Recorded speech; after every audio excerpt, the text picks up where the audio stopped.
नमस्कार मंडळी. आज आपण सार्थ श्रीमत दासबोध दशक 10वे त्यातील समास 5वा ज्याचे की शीर्षक आहे पंचप्रलय ह्याचे वाचन करणार आहोत. चला तर मग संकीर्तनाने सुरुवात करूया. जय जय राम कृष्ण हरी, जय जय राम कृष्ण हरी, जय जय राम कृष्ण हरी, जय जय राम कृष्ण हरी, जय जय राम कृष्ण हरी, जय जय राम कृष्ण हरी, जय जय राम कृष्ण हरी, जय जय राम कृष्ण हरी, जय जय राम कृष्ण हरी, जय जय राम कृष्ण हरी, जय जय राम कृष्ण हरी, जय जय राम कृष्ण हरी, जय जय राम कृष्ण हरी. जय योगेश्वर श्री कृष्ण की जय हो. जय श्री राम, जय श्री राम, जय श्री राम. जय जय रघुवीर समर्थ. चला तर मग सुरुवात करूया. सार्थ श्रीमत दासबोध दशक 10वे समास 5वा पंचप्रलय.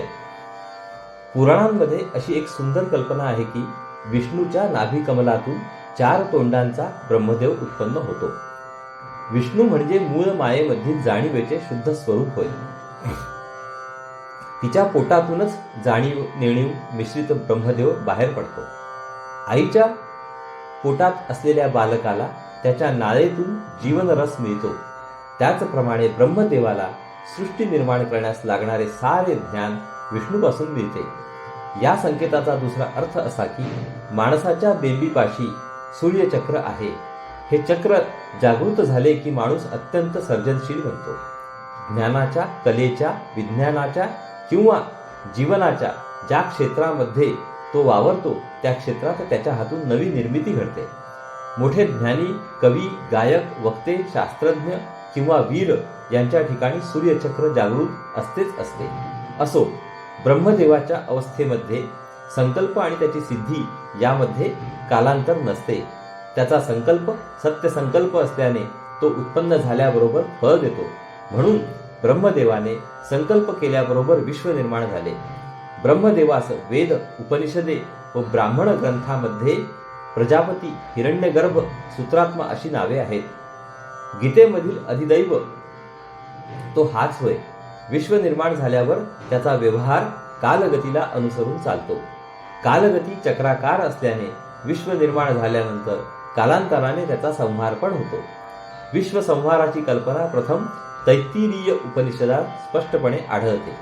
ब्रह्मदेवाच्या दिवसाला आरंभ झाला की विश्व निर्माण होते आणि त्याचा दिवस संपून रात्र सुरू झाली की विश्वाचा संहार होतो. रात्र संपून दिवस सुरू झाला की पुन्हा विश्व निर्माण होते. त्यामध्ये भूतांचा तोच समुदाय पुन्हा जन्म घेतो. ब्रह्मदेवाच्या दिवसाला कल्प किंवा सर्ग आणि रात्रीला प्रलय म्हणतात. आपल्या कालगणनेप्रमाणे कल्प म्हणजे 4 अब्ज 32 कोटी वर्षे होतात. इतकी वर्षे विश्व चालले की ब्रह्मदेवाचा दिवस संपतो व रात्र सुरू होते. जेव्हा प्रलय सुरू होतो तेव्हा ज्या क्रमाने विश्व निर्माण झाले त्याच्या बरोबर उलट क्रमाने विश्वाचा लय होतो. या ठिकाणी अध्यात्मशास्त्रातील एक अति महत्वाचा सिद्धांत ध्यानात ठेवणे जरूर आहे. तो असा की पिंड म्हणजेच इंग्लिशमध्ये मायक्रोकॉझम आणि ब्रह्मांड म्हणजे मॅक्रोकॉझम यांची रचना अगदी समान आहे. माणूस हा विश्वरचनेचे प्रतीक आहे. ब्रह्मांडामधील सर्व तत्वे माणसांमध्ये आढळतात. ऐतरेय उपनिषदामध्ये 2ऱ्या खंडामध्ये अशी कथा आहे. आत्म्याने प्रथम विराट पुरुष उत्पन्न करून त्यास सजीव केले. नंतर आत्म्याने विराट पुरुषाविषयी बराच विचार केला. प्रथम त्यांची इंद्रिये व नंतर त्यांची कर्मे उत्पन्न केली. नंतर सर्व कर्मांच्या देवता व लोकपाल निर्माण केले. त्याने प्रथम मुख्य निर्माण केले. त्याने प्रथम मुख निर्माण केले. त्यापासून वाचा आणि वाचेपासून अग्नी उत्पन्न झाला. त्याने नाकपुड्या निर्माण केल्या व त्यापासून प्राण व प्राणापासून वायू उत्पन्न झाला. त्याने डोळे निर्माण केले व त्यापासून दृष्टी व दृष्टीपासून सूर्य उत्पन्न झाला. त्याने कान निर्माण केले व त्यापासून ऐकणे व ऐकण्यापासून दिशा उत्पन्न झाल्या. यावरून असे दिसते की विराट पुरुषाचे तोंड, नाक, डोळे, कान वगैरे इंद्रिये प्रथम निर्माण झाली. नंतर त्यांची कर्मे व त्यापासून पंचभूते उत्पन्न झाली. व्यक्तीच्या दृष्टीने ते उपनिषद सांगते की आत्म्याने विराटाच्या पोटी भूक व तहान उत्पन्न केली. त्यांना राहण्यास अखेर मनुष्य शरीर हेच उत्तम स्थान लाभले. मग अग्नी वाचा होऊन मुखात शिरला. वायू प्राण होऊन नाकात शिरला, सूर्य दृष्टी होऊन डोळ्यात शिरला, दिशा श्रवण होऊन कानात शिरल्या. सांगण्याचे तात्पर्य असे की या समासामध्ये श्री समर्थांनी 5 प्रलय सांगितले आहेत. त्यापैकी 2 पिंडांचे व 2 ब्रह्मांडांचे असून एक विवेक प्रलय म्हणून सांगितला. पिंडाचे व ब्रह्मांडाचे 2 प्रलय आपोआप होतात, पण विवेक प्रलय स्वतः करावा लागतो. साधकाने स्वतःमध्ये तत्वांचा प्रलय साधला तर त्याला ब्रह्मांडातील तत्वांचा प्रलय आपोआप साधतो.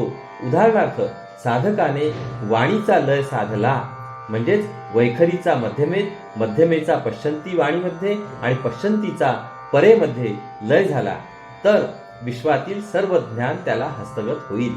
कारण सर्व ज्ञानाचे मूळ अग्नी आहे. पंचप्राणांचा लय झाल्यास मोठ्या शक्ती अंगी येतील. दृष्टीचा लय केल्यास दिव्य दृष्टी येईल. श्रवणाचा लय झाल्यास दूरश्रवण साधेल. चला तर मग आता आपण ओवी वाचनाला सुरुवात करूया. दशक 10 समास 5 पंचप्रलय निरूपण. श्रीराम जय जय रघुवीर समर्थ. ऐका प्रलयाचे लक्षण, पिंडी दोन्ही प्रलये जाण, एक निद्रा एक मरण, देहांत काळ. एकंदर प्रलय 5 आहेत. त्यांचे सामान्य वर्णन प्रथम करतात. आता प्रलयाचे लक्षण ऐका. पिंडामध्ये 2 प्रलय असतात. एक प्रलय म्हणजे गाढ झोप आणि दुसरा प्रलय म्हणजे मरण किंवा देहांत काळ होय. देहधारक तिनी मूर्ती, निद्रा जेव्हा संपादिती, तो निद्रा प्रलय श्रोती, ब्रह्मांडीचा जाणावा. ब्रह्मांडात देखील 2 प्रलय असतात. ब्रह्मा, विष्णू व महेश या देह धारण केलेल्या 3 देवता जेव्हा झोपी जातात तेव्हा ब्रह्मांडाचा निद्रा प्रलय होतो असे समजावे. त्यावेळी ब्रह्मदेवाचा दिवस संपून त्याची रात्र सुरू होते. तिनी मूर्तीस होईल अंत, ब्रह्मांडास मांडेल कल्पांत, तेव्हा जाणावा नेमस्त, ब्रह्मप्रलय झाला. ब्रह्मा, विष्णू व महेश या तिन्ही देहधारी देवतांचा जेव्हा अंत होतो त्यावेळी ब्रह्मांडाचा कल्पांत सुरू होतो. तेव्हा ब्रह्मप्रलय खात्रीने होऊ लागला असे समजावे. दोन्ही पिंडी दोन्ही ब्रह्मांडी, 4 प्रलय नवखंडी, 5वा प्रलय उद्दंडी, जाणीजे विवेकाचा. या नवखंड पृथ्वीवर पिंडाचे 2 व ब्रह्मांडाचे 2 असे 4 प्रलय होतात. 5वा प्रलय विवेकाचा आहे. तो अतिशय महत्वाचा आहे, तसाच तो सर्वोत्तम आहे. ऐसे हे 5ही प्रलये सांगितले येथान्वये, आता हे अनुभवास ये ऐसे करू. असे हे 5 प्रलय नीट क्रमाने सांगितले. ते अनुभवाला कसे येतात ते आता सांगतो. निद्रा जेव्हा संचरे, तेव्हा जागृती व्यापार सरे,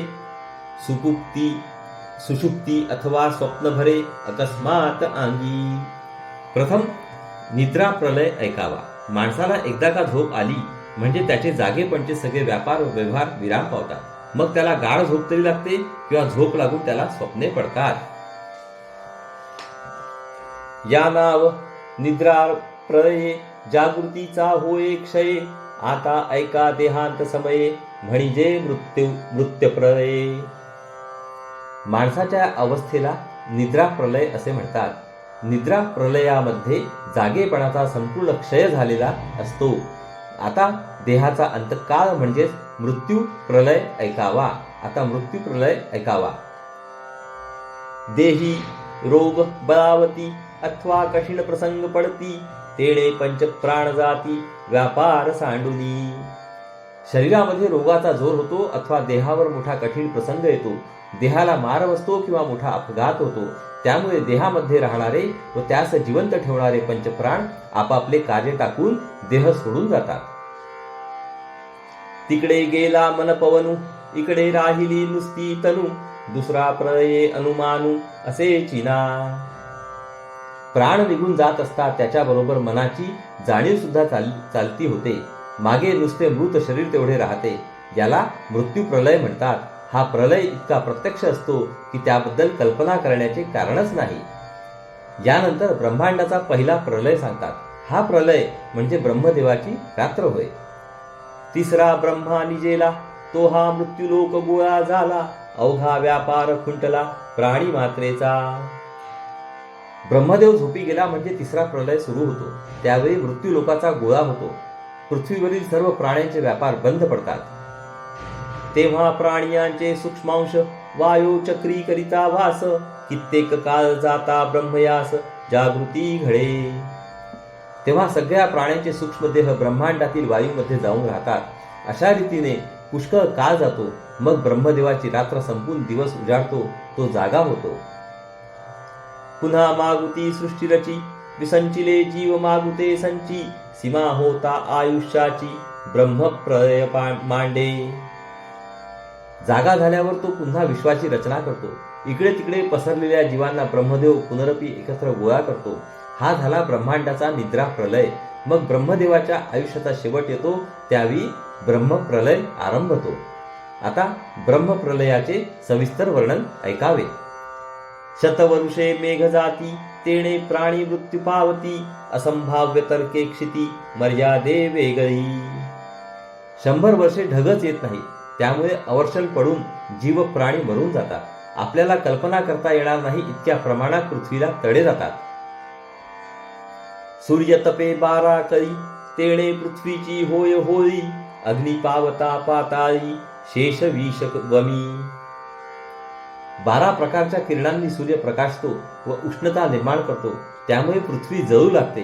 तो जाळ पाताळापर्यंत गेला म्हणजे शेष विष ओकू लागतो. आकाशी सूर्याच्या ज्वाळा, पाताळी शेष विष वमी गरळा, दोही कडून जळता भूगोळा उरी कैची. आकाशामध्ये सूर्याचा दाह व पाताळात शेष विष ओकतो त्याचा दाह, या दोन्हीमध्ये सापडलेली पृथ्वी केव्हाच जळून जाते. सूर्यास खडतरता चढे, हलकल्लोळ चहूकडे, कोसळती मेरूचे कडे घडघडायमान. सूर्याची उष्णता जशी वाढत जाते तसा सगळीकडे मोठा हल्लकल्लोळ माजतो. मेरू पर्वताचे कडे भराभर कोसळू लागतात. अमरावती सत्यलोक, वैकुंठ कयासादिक, याही वेगळे नाना लोक भस्मोन जाती. इंद्राची राजधानी अमरावती, सत्यलोक, वैकुंठ, कैलास आणि यापेक्षा निराळे असणारे लोक जळून भस्म होतात. मेरू अवघाची घसरे, तेथील महिमाच ओसरे, देव समुदाव वावरे वायो चक्री. मेरू पर्वत घसरल्याने त्याचा महिमा नामशेष होतो. मग त्यावर राहणारे सगळे देव वायुचक्रात प्रवेश करतात. भस्म झाली या धरत्री, प्रजन्य पडे शुंडाधारी, मही विरे जलांतरी निमिष मात्रे. पृथ्वी जळून खाक झाल्यावर मोठा पाऊस पडू लागतो. हत्तीच्या सोंडेसारख्या त्याच्या धारा असतात. पृथ्वी पाहता पाहता त्या पाण्यात विरून जाते. पुढे नुसते उरेल जळ, तयास शोषील अनळ, पुढे एकवटती ज्वाळ मर्यादे वेगळे. मग नुसते पाणीच पाणी उरते. अग्नी ते शोषून घेतो. त्यानंतर अग्नीचे राज्य येते. ब्रह्मांडातील सगळा अग्नी एके ठिकाणी गोळा होतो. तेव्हा त्याला काही मर्यादा राहत नाही. समुद्रींचा वडवान, शिवनेत्रींचा नेत्रान, सप्तकंचुकींचा आवरणान, सूर्य आणि विद्युल्यता. समुद्रामधील वडवाग्नी, शंकरांच्या डोळ्यामधील नेत्राग्नी, 7 कुंचुकींचा अग्नी म्हणजेच 5 भूते, अहंकार व महत्त्व मिळून 7 यांचे आवरण विश्वास आहे. म्हणून सगळ्या ब्रह्मांडातील मधील अग्नी, सूर्य व वीज यांच्यामधील अग्नी. ऐसे ज्वाळ एकवटती, तेणे देवदेह सोडिती, पूर्वरूपे मिळवून जाती प्रभंजनी. असे सगळे अग्नी एके ठिकाणी गोळा होतात. त्यावेळी देवांना आपले देह सोडावे लागतात. मग सगळे देव आपल्या मूळ वायू स्वरूपात मिसळून जातात. तो वारा झडपी वैश्वानरा, वन्नी विजेल एकसरा, वायू धावे सैरा वैरा परब्रह्मी. मग वायूचे राज्य सुरू होते.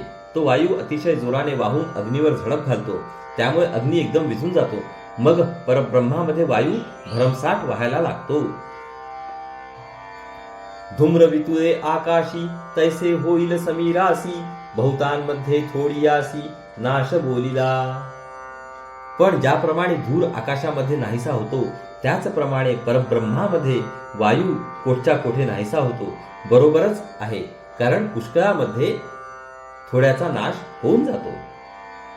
वायू वितुरताच जाण सूक्ष्मभूते आणि त्रिगुण ईश्वर सांडी अधिष्ठान निर्विकल्पी. वायू अशा रीतीने लीन झाला की सूक्ष्म 5 भूते, 3 गुण आणि ईश्वर आपले वेगळेपण टाकून निर्विकल्प परब्रह्मामध्ये लीन होऊन जातात. तेथे जाणीव राहिली आणि जगज्योती निमाली, शुद्ध सारांश उरली स्वरूप स्थिती. तेथे अतिशुद्ध जाणीव राहते, परंतु जगत ज्योती नाहीशी होते. अशा रीतीने सर्व व्यवहार झाल्यानंतर केवळ स्वरूप स्थिती तेवढी उरते. ईश्वराने विश्व निर्माण करण्याचा जो संकल्प केला तो सत्य संकल्प आहे. तो ज्ञानमय आहे, जाणीव रूप आहे, सामर्थ्य संपन्न आहे. त्यालाच जगत ज्योती म्हणतात. प्रलयाच्या वेळी विश्व स्वस्वरूपात विलीन होते. त्यामुळे विश्वास निर्माण होण्यास कारण झालेला व त्यास अखेरपर्यंत धारण करणारा सत्य संकल्प देखील ईश्वरात विलीन होतो व ईश्वर ब्रह्मरूपात मिसळून जातो. जितुकी काही नामाभिधाने तये प्रकृतीचे निगुणे, प्रकृती नसता बोलणे कैसे बोलावे. ईश्वर, जगत ज्योती, सत्य संकल्प इत्यादी सर्व नावे व त्यांनी दर्शविलेल्या कल्पना सगळ्या प्रकृतीमुळे अस्तित्वात येतात. ती प्रकृतीच मूळ स्वरूपामध्ये लीन झाली की मग त्यांना स्थान उरत नाही, त्यांच्याबद्दल बोलणे थांबते. प्रकृती असता की विवेक कीजे, त्यास विवेक प्रलय बोलीजे, 5ही प्रलय वोजे तुझ निरोपिले. अगदी शेवटी विवेक प्रलय श्री समर्थ सांगतात. आजच्या अवस्थेमध्ये प्रकृती आहे ती खरी वाटते व विश्व खरे वाटते. सर्व दृश्याचा निराश करण्यासाठी आत्मानात्म विवेक करावा. अशा विवेकाने दृश्य खरे नाही म्हणून बाजूस सारणे याला विवेक प्रलय म्हणतात. अशा रीतीने 5ही प्रलयांचे वर्णन झाले. संबंध दासबोध विवेक प्रलय कसा करावा हे शिकवतो असे म्हणायला हरकत नाही. एक वेळ ब्रह्मांडाचा ब्रह्मप्रलय सोपा वाटेल, पण पिंडामधील अहमतेचा मृत्यू प्रलय फारच कठीण आहे. संतांनी विवेकाच्या सामर्थ्याने तो घडवून आणलेला असतो. यासाठी त्यांच्या महिम्याला सीमा नाही. इति श्री दासबोधे गुरुशिष्य संवादे पंचप्रलय निरूपण नाम समास 5वा. तर मंडळी, येथे आपला सार्थ श्रीमद दासबोध मधील दशक 10व्या मधील समास 5व्याचे वाचन संपूर्ण झाले आहे. हरि ओम तत्सत. हरि ओम तत्सत. हरि ओम तत्सत. हरे कृष्ण कृष्ण कृष्ण हरे हरे, हरे राम राम राम हरे हरे, हरे कृष्ण कृष्ण कृष्ण हरे हरे, हरे राम राम हरे हरे, हरे कृष्ण कृष्ण कृष्ण हरे हरे, हरे राम राम हरे हरे, हरे कृष्ण कृष्ण कृष्ण हरे हरे, हरे राम राम हरे हरे, हरे कृष्ण कृष्ण कृष्ण हरे हरे, हरे राम राम हरे हरे, हरे कृष्ण कृष्ण कृष्ण हरे हरे, हरे राम राम हरे हरे, हरे कृष्ण कृष्ण कृष्ण हरे हरे, हरे राम राम हरे हरे, हरे कृष्ण कृष्ण कृष्ण हरे हरे, हरे राम राम हरे हरे. जय योगेश्वर श्री कृष्ण की जय हो. जय श्रीराम, जय श्रीराम, जय श्रीराम. जय जय रघुवीर समर्थ. चला तर मंडळी, पुढील भागात परत भेटूया. नमस्कार. हरि ओम, हरि ओम, हरि ओम, हरि ओम, हरि ओम.